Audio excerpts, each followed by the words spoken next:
Materi yang pertama yaitu tentang geometri bangun ruang, meliputi persegi, persegi panjang, segitiga, dan jajar genjang. Soal yang pertama kita akan membahas tentang persegi. Soalnya yaitu sebuah taman berbentuk persegi memiliki keliling 64 meter. Di dalam taman akan dibuat jalan setapak berbentuk persegi kecil di tengah taman dengan luas 1/4 dari luas taman. Pertanyaannya, A. Tentukan panjang sisi taman, dan B. Tentukan panjang sisi jalan setapak. Penyelesaiannya, yang pertama kita mencari keliling persegi yaitu dengan rumus 4 kali sisi. Keliling persegi tadi ada 64, 4 kali sisi, 64/4 sama dengan 16, jadi sisinya ada 16 meter. Langkah yang kedua yaitu kita cari luas taman. Kita peroleh dari keliling persegi tadi yaitu sisinya ada 16 meter. Luas taman atau persegi yaitu sisi kali sisi atau S kuadrat sama dengan yaitu 16 kuadrat sama dengan 256 meter kuadrat.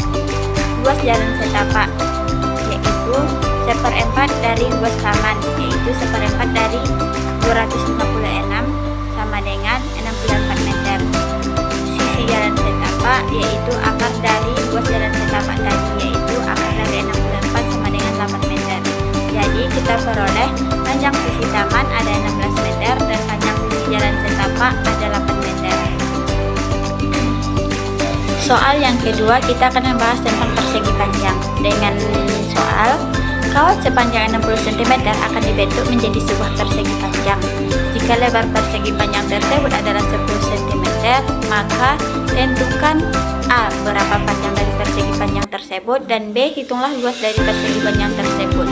Langkah penyelesaian yang kita ambil untuk mencari berapa panjang dari persegi tersebut yaitu sama dengan mencari keliling, yaitu dengan rumus 2 kali panjang tambah lebar. Kita akan mencari panjangnya, tetapi kelilingnya sudah diketahui dan lebarnya sudah diketahui, maka kita akan memindah luaskan kelilingnya yaitu 60. 2 kali panjang tambah lebar, lebarnya ada 10. 60 dibagi 2 menjadi 30 ditambah P ditambah 10. 30 sama dengan P ditambah 10. P sama dengan 30/10. P menghasilkan 3 cm. Jadi panjang dari persegi panjang tersebut ada 3 cm. Yang kedua, kita akan mencari luas yaitu dengan rumus panjang kali lebar. Panjangnya tadi ada 3 cm dan lebarnya ada 10 cm. Maka panjang kali lebar 3 dikali 10 sama dengan 30 cm kuadrat. Jadi adapun panjang dari persegi panjang tersebut ada 3 cm dan luasnya ada 30 cm. Materi yang kedua yaitu tentang geometri bangun ruang, meliputi layang-layang, belah ketupat, trapesium, dan lingkaran. Soal yang pertama kita akan membahas tentang gabungan layang-layang dan lingkaran. Soalnya yaitu seorang perajin ingin membuat sebuah hiasan dinding berbentuk layang-layang terbuat dari kerangka bambu dan kain sutra. Layang-layang tersebut memiliki panjang diagonal 1 sama dengan 40 cm dan diagonal 2 sama dengan 50 cm. Di tengah layang-layang tersebut akan dibuat lubang berbentuk lingkaran dengan diameter 14 cm untuk dipasangi bambu hias. Pertanyaannya, jika harga kain sutra adalah Rp100.000 per meter persegi kuadrat, maka hitunglah yang pertama luas kain sutra yang dibutuhkan untuk membuat satu hiasan tersebut setelah dikurangi lubang. Yang kedua, total biaya kain jika perajin ingin membuat 20 buah hiasan. Gunakan Pi dalam 22/7. Penyelesaiannya yang pertama yaitu kita akan mencari luas layang-layang dengan rumus setengah D1 dikali 2. D1 tadi ada 40 dan D2 ada 50. Setengah D1 40 dikali D2 50. Total menjadi 1000 cm kuadrat. Yang kedua kita akan mencari luas lingkaran dengan rumus Pi kali R kuadrat sama dengan kita gunakan Pi yang 22/7 karena diameternya ada 14 dan jari-jarinya ada 7. Maka 22/7 dikali 7 dikali 7 sama dengan 154 cm kuadrat. Yang ketiga kita akan mencari luas kain perhiasan, yaitu setelah dikurangi lubang 1000 dikurang 154 sama dengan 846 cm kuadrat atau 0,0846 cm kuadrat. Yang keempat, kita akan mencari biaya 20 hiasan, yaitu 20 dikali 0,0846 dikali 100.000 rupiah. Totalnya menjadi 169.200 rupiah. Jadi luas kain sutra yang dibutuhkan untuk membuat satu hiasan tersebut setelah dikurangi lubang yaitu ada 846 cm kuadrat atau 0,0846, dan total biaya kain jika perajin ingin membuat 20 hiasan yaitu ada 169.200 rupiah biayanya. Kita masuk ke soal yang kedua. Kita akan membahas trapesium dan lingkaran. Soalnya yaitu sebuah lintasan lari mini memiliki bentuk dasar trapesium siku-siku. Sisi-sisi sejajar trapesium tersebut memiliki panjang 20 meter dan 30 meter dengan tinggi trapesium 24 meter. Di salah satu ujung sisi yang lebih panjang terdapat area taman berbentuk setengah lingkaran yang menjorok keluar dengan diameter sama dengan tinggi trapesium tersebut. Jika seseorang berlari mengelilingi tepi luar seluruh area tersebut, termasuk busur lingkaran, sebanyak 5 kali, berapakah total jarak yang ia tempuh? Penyelesaiannya, yang pertama, kita harus mencari sisi miring trapesium, yaitu akar dari 24 kuadrat ditambah dikurangi sisi-sisi sejajarnya yaitu 30 dikurang 20 kuadrat. Hasilnya menjadi akar dari 576 ditambah 100 karena 30 dikurang 20 sama dengan 10 kuadrat yaitu 100. Akar dari 576 ditambah 100 yaitu akar dari 676 sama dengan 26 cm kuadrat. Langkah yang kedua yaitu kita mencari busur setengah lingkaran, yaitu dengan rumus setengah pi dikali d, yaitu setengah kita akan menggunakan pi yang 3,14 karena tidak kelewatan 7.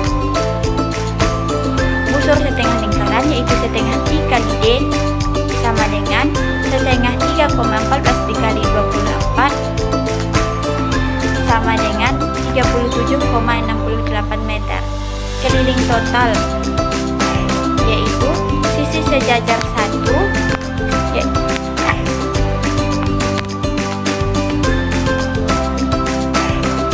materi selanjutnya yaitu ada satuan panjang, berat, dan waktu. Soal yang pertama, di sini kita akan membahas produksi pabrik yang membahas tentang berat dan waktu. Soalnya yaitu sebuah mesin pengemas kopi mampu membungkus 250 gram kopi setiap 30 detik. Mesin tersebut bekerja selama 2 jam setiap harinya. Pertanyaannya, berapa total berat kopi yang berhasil dikemas selama 1 hari dalam satuan kilogram? Yang kedua, jika dalam 1 minggu mesin tersebut hanya bekerja selama 5 hari, berapakah total produksi kopi dalam satu satuan kuintal? Penyelesaiannya, yang pertama, kita mencari produksi per menitnya. Jika 30 detik dapat 250 gram, maka 1 menit yaitu 60 detik dapat 500 gram. 30 ditambah 30 sama dengan 60 detik, 250 ditambah 250 sama dengan 500 gram. Ya, langkah yang kedua, berapa total berat kopi yang berhasil dikemas selama 1 hari dalam satuan kilogram? Produksi 1 harinya, mereka memproduksi selama 2 jam. 2 jam yaitu 120 menit. 120 menit dikali 500 gram sama dengan 60.000 gram. Dalam satuan kilogramnya yaitu menjadi 60 kilogram. Yang ketiga, jika dalam 1 minggu mesin tersebut hanya bekerja selama 5 hari, berapakah total produksi kopi dalam satuan kuintalnya? produksi satu minggunya itu hanya 5 hari bekerja. 5, sedangkan dalam satu harinya ada 60, maka 5 dikali 60 kg menjadi 300 kg. Kita konversikan ke dalam kuintal karena yang diminta konversikan ke dalam bentuk kuintal. Jadi 300 kg dibagi 100 sama dengan 3 kuintal. Jadi berapa total berat kopi yang berhasil dikemas selama satu hari? Dalam satuan kilogramnya yaitu ada 60 kg. Dan jika dalam satu minggu mesin tersebut hanya bekerja selama 5 hari, berapakah total produksi kopi dalam satuan kuintalnya? Yaitu ada 3 kuintal selama 5 hari.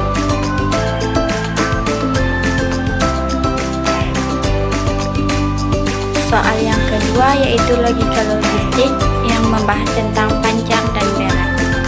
Soalnya yaitu sebuah truk pengangkut memiliki batas beban maksimal 2,5 ton.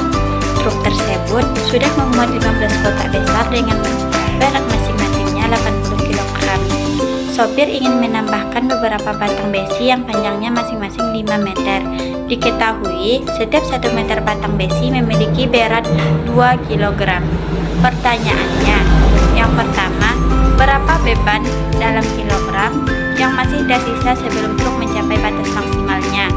Yang kedua, berapa jumlah batang besi maksimal yang boleh dimasukkan ke dalam truk tersebut agar tidak melebihi muatan? Penyelesaiannya, yang pertama, langkah yang kita tentukan yaitu dengan kita menghitung beban saat ini, beban semuanya. Batas truk yaitu 2,5 ton karena kita diketahui sebuah truk pengangkut memiliki batas beban maksimal 2,5 ton. Jadi batas truknya ada 2,5 ton, kita jadikan ke kilogram sama dengan 2.500 kilogram. Batas kotak, truk sudah memuat 15 kotak dengan berat masing-masing 80 kg, maka 15 dikali 80 kg sama dengan 1.200 kg karena dalam satu kotaknya itu ada 80 kg dan ada 15 kotak semuanya, jadi 1.200 kg.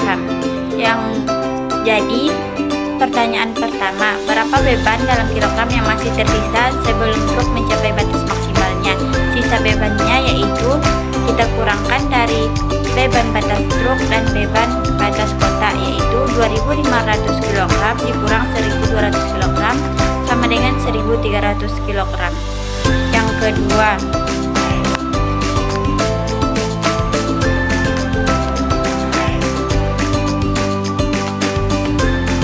pembahasan yang selanjutnya yaitu tentang jarak, kecepatan, luas, dan debit. Kita akan membahas tentang perbandingan kecepatan dan jarak dalam soal Dina dan Siska mengikuti lomba lari. Dina telah berlari sejauh 1,8 km, sedangkan Siska telah berlari sejauh 1.600 meter. Garis finish berada pada jarak 2.000 meter dari titik start. Pertanyaannya, siapakah yang berada paling dekat dengan garis finish saat ini? Yang kedua, berapakah selisih jarak antara Dina dan Siska dalam satuan dekameter? Penyelesaian yang kita ambil yaitu yang pertama kita konversikan semua ke meter. Dina 1,8 km kita jadikan ke meter yaitu menjadi 1.800 meter. Sedangkan Siska sudah tetap dalam meter yaitu 1.650 meter. Yang kedua, berapakah selisih jarak antara Dina dan Siska dalam satuan dekameter? Jarak mereka ke finish, sisa Dina untuk ke finish yaitu 2000 dikurang 1800 yaitu ada 200 meter lagi. Sedangkan Siska 2000 dikurang 1650 meter sama dengan 350 meter lagi. Jadi kesimpulan yang dapat kita ambil yaitu Dina lebih dekat ke finish. Jadi siapakah yang berada paling dekat dengan garis finish saat ini? Jawabannya adalah Dina.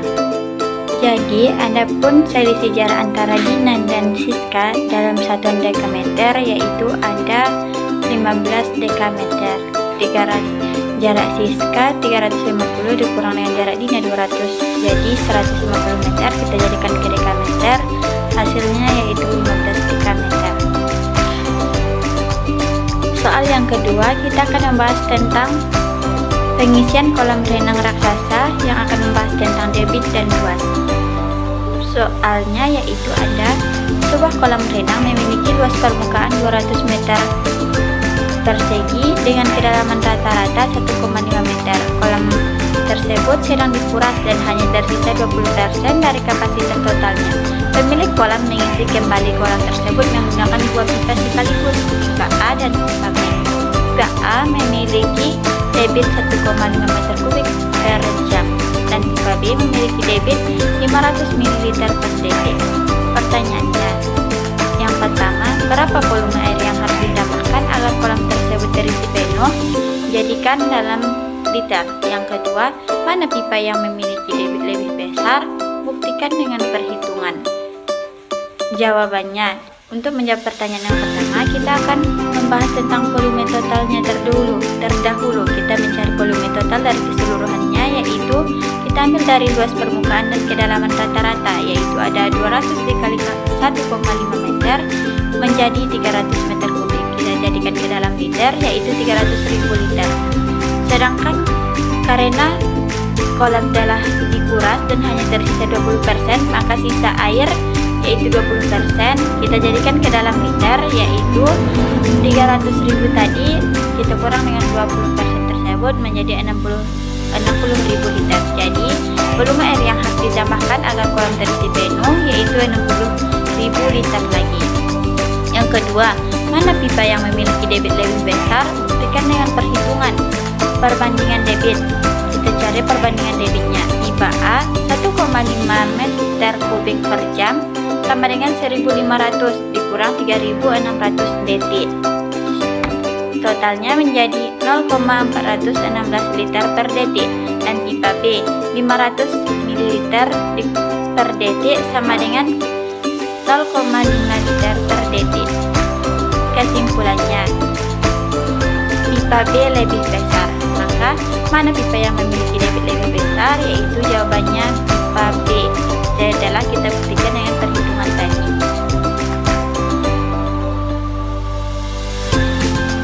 Materi selanjutnya kita akan membahas tentang kesebangunan dan kesejajaran.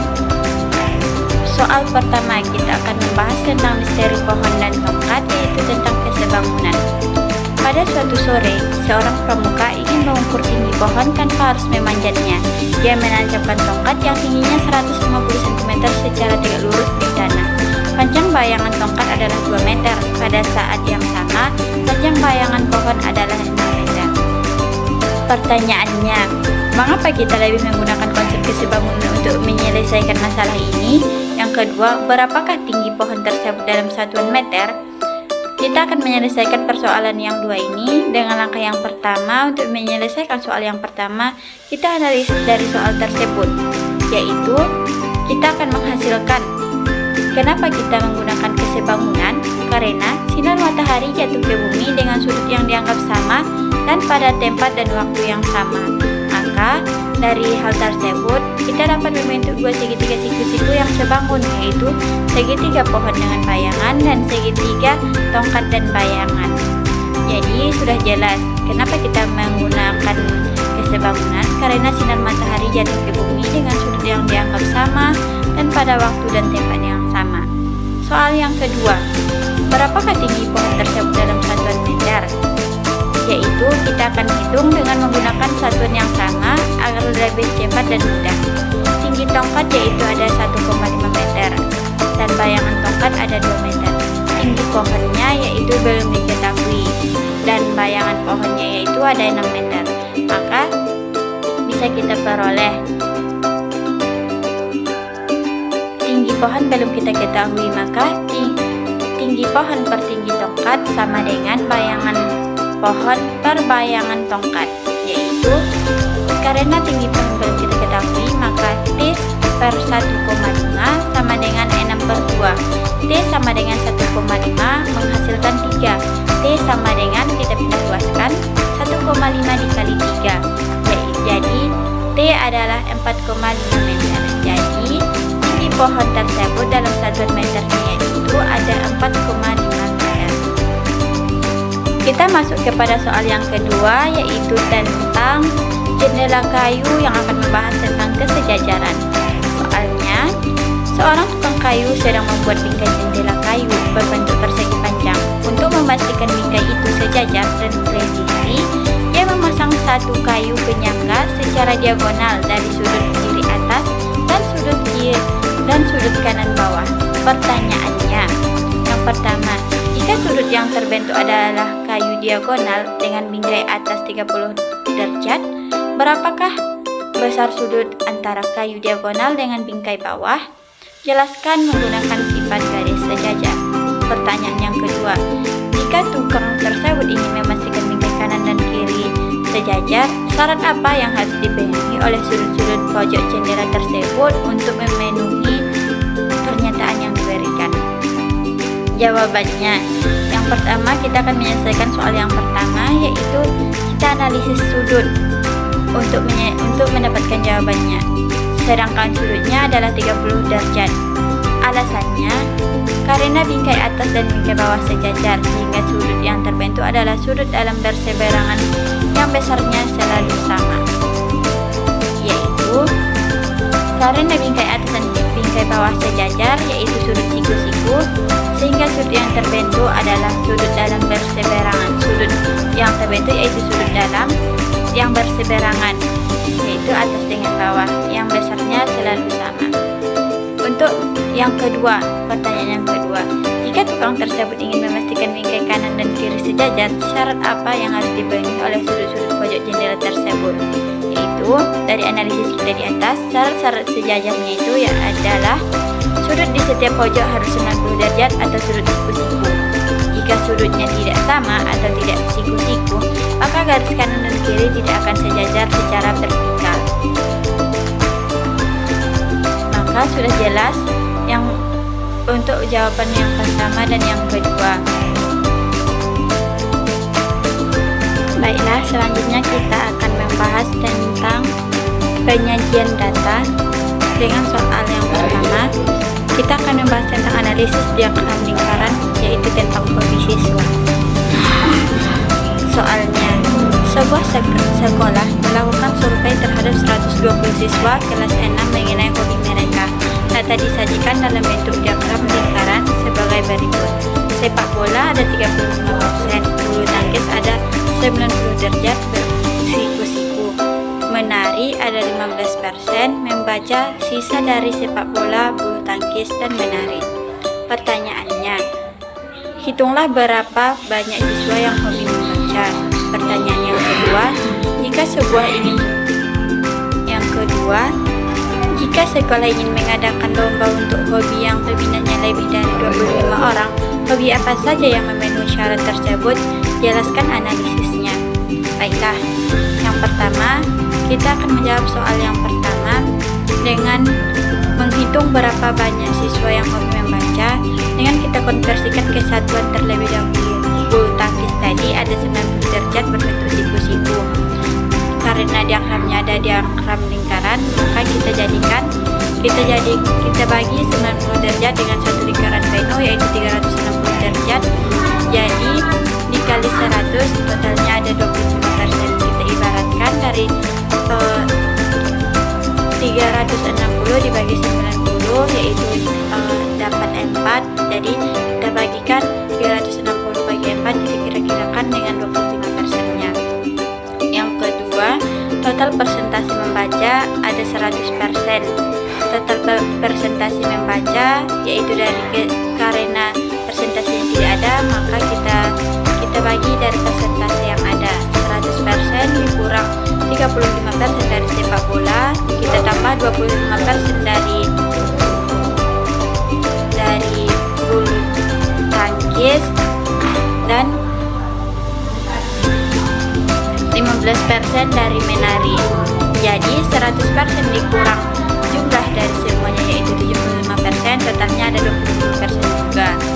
Yang ketiga, jumlah siswa membaca, yaitu 25% dikali 120 orang, totalnya ada 30 orang. Jadi berapa banyak siswa yang hobi membaca? Yaitu ada 30 orang. Selanjutnya kita akan membahas soal yang kedua, yaitu tentang analisis diagram garis pertumbuhan tanaman. Soalnya, dua buah tanaman A dan tanaman B diamati pertumbuhannya selama 4 minggu, yaitu tanaman A dan tanaman B. Tanaman A minggu pertama yaitu pertumbuhannya ada 5 cm, minggu kedua ada 8 cm, minggu ketiga ada 12 cm, dan minggu keempat ada 18 cm. Sedangkan tanaman B minggu pertamanya ada 4 cm, minggu kedua ada 9 cm, minggu ketiga ada 13 cm, dan minggu keempat ada 16 cm. Pertanyaannya, pada rentang minggu keberapakah tanaman A mengalami pertumbuhan paling pesat? Jika tren pertumbuhan tanaman B tetap konsisten seperti minggu ketiga dan keempat, yaitu 13 cm dan 16 cm, berapakah perkiraan tinggi tanaman B pada minggu kelima? Jadi penyelesaian yang dapat kita ambil, langkah yang pertama untuk menjawab soal yang pertama yaitu pertumbuhan tanaman A. Kita analisis minggu pertama dan kedua, yaitu pertumbuhannya ada 3 cm, yaitu 5 ke 8 bertambah 3. Minggu kedua dan ketiga yaitu memperoleh 4 cm. 8 ke 12 naik yaitu sebanyak 4 cm. Yang ketiga, minggu ketiga dan keempat memperoleh 6 cm, yaitu inilah yang paling pesat, yaitu pada minggu ketiga dan keempat memperoleh 6 cm kenaikannya. Untuk jawaban soal yang kedua, berapakah perkiraan tinggi tanaman B? Prediksi tanaman B pertumbuhan minggu ketiga dan keempat yaitu ada 16 cm dikurang 13 cm, yaitu memperoleh ada 3 cm. Jadi kita perkirakan pada minggu kelimanya, yaitu kita tambahkan dari minggu sebelumnya, yaitu perkiraan kita 16 cm, yaitu minggu keempat, jadi kita tambah 3 cm dengan perkiraan kenaikan dari minggu ketiga dan keempat, yaitu totalnya menjadi 19 cm. Jadi perkiraan tinggi tanaman B pada minggu kelima itu ada 19 cm. Materi selanjutnya yaitu tentang pemusatan data meliputi median, modus, dan mean. Soal yang pertama yaitu kita akan membahas tentang analisis perubahan data yang akan membahas mean dan median. Soalnya, sebuah kelompok belajar terdiri dari 5 siswa memiliki rata-rata atau mean nilai ujian matematika sebesar 80 dan median sebesar 82. Jika siswa dengan nilai terendah keluar dari kelompok tersebut, rata-rata nilai berubah menjadi 84. Pertanyaannya, tentukan nilai terkecil yang mungkin bagi siswa keluar tersebut agar kondisi median tetap logis. Jelaskan analisisnya. Baiklah, penyelesaiannya. Yang pertama, kita totalkan nilai awal 5 siswa tersebut, yaitu 5 dikali 80 sama dengan 400. Total nilai siswa baru yaitu ada 4 siswa, 4 dikali 84 sama dengan 336. Nilai siswa yang keluar yaitu kita kurangkan total nilai awal dan total nilai baru, yaitu 400 dikurang 336 sama dengan 64. Jadi nilai yang terendah itu kemungkinan 64. Analisis yang kita dapat cermati dari penyelesaian yang kita ambil yaitu karena median awal adalah 82, maka nilai-nilai di atas median harus cukup tinggi untuk mengimbangi nilai 64 agar rata-ratanya tetap 80. Sekian. Selanjutnya kita akan masuk kepada materi pemusatan data yang meliputi median, modus, dan mean. Soal yang kedua, membaca grafik dan distribusi, yaitu tentang modus dan mean.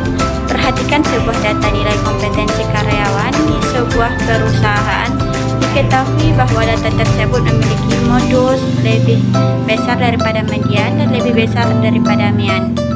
Soalnya, berdasarkan hubungan tersebut, apakah distribusi data tersebut cenderung melandai ke arah kiri negatif atau ke arah kanan positif? positif. Yang kedua, jika pimpinan perusahaan ingin memberikan bonus kepada 50% karyawan dengan nilai tertinggi, apakah pimpinan sebaiknya menggunakan patokan mean atau median sebagai batas bawah? Berikan analisisnya.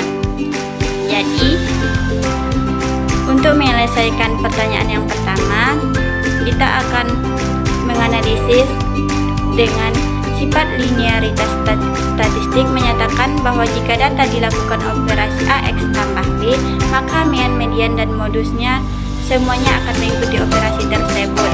Tetapi lebih tepatnya, berdasarkan hubungan tersebut, distribusi tersebut akan cenderung melandai ke arah kiri karena modus lebih besar daripada median dan lebih besar daripada mean. Pertanyaan yang kedua, penyelesaiannya yaitu dengan lebih tepatnya, pimpinan sebaiknya menggunakan patokan mean atau median sebagai batas bawah. Jawabannya,